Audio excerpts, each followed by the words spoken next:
दोस्तों मुझे मशहूर कलाम है साईं शाह अमन शाह जी शायरी है और दोस्तों की नज़र क्या दो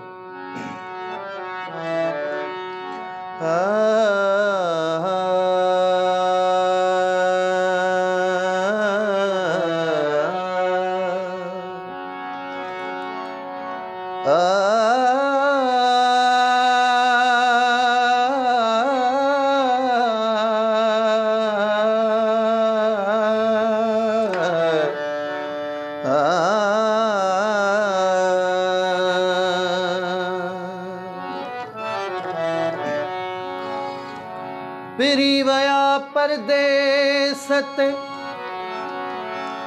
हो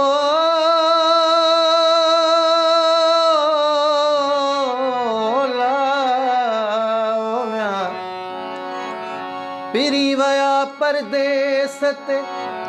वया पखिन बाहेरा है आखिर आखेरा लगल रहा तुझे नीह जा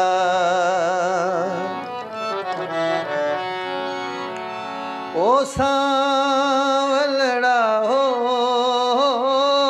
डाढा दुखड़ा दिनई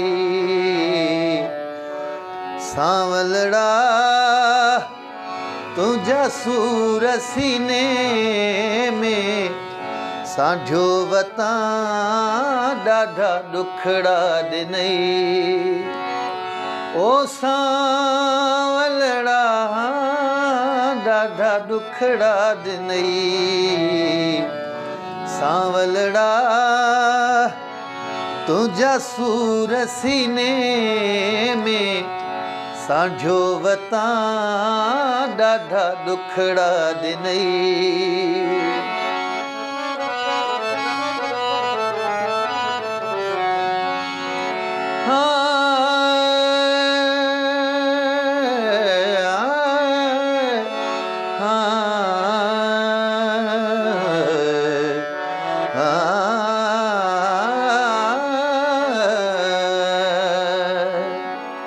तू गैरन जे जय गड न रहे तू असल असां सां कीन ठहे ओ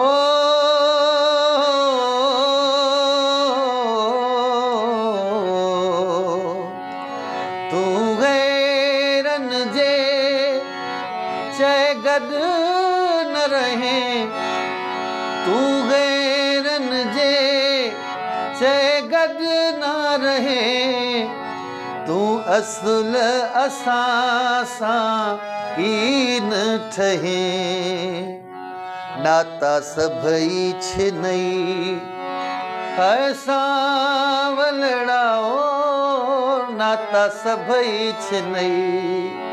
है सांवलड़ा तुझा सूर सीने में साढ़ो वता है डाढा दुखड़ा दिनई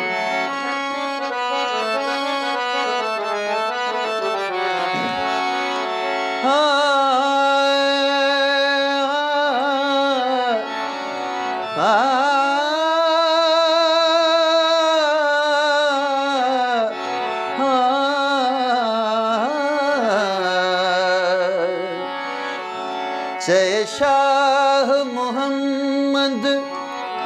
लकियारी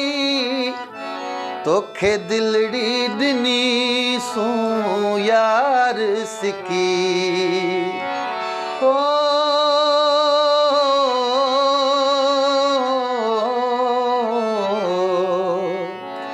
जय शाह मोहम्मद लकियारी तोखे दिलड़ी दिनी सू यार सिकी पर जा तो खां पुनी ओ सांवलड़ा ओ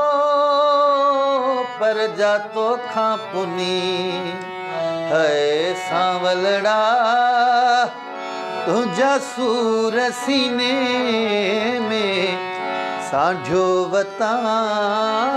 ॾाढा दुखड़ा ॾिनई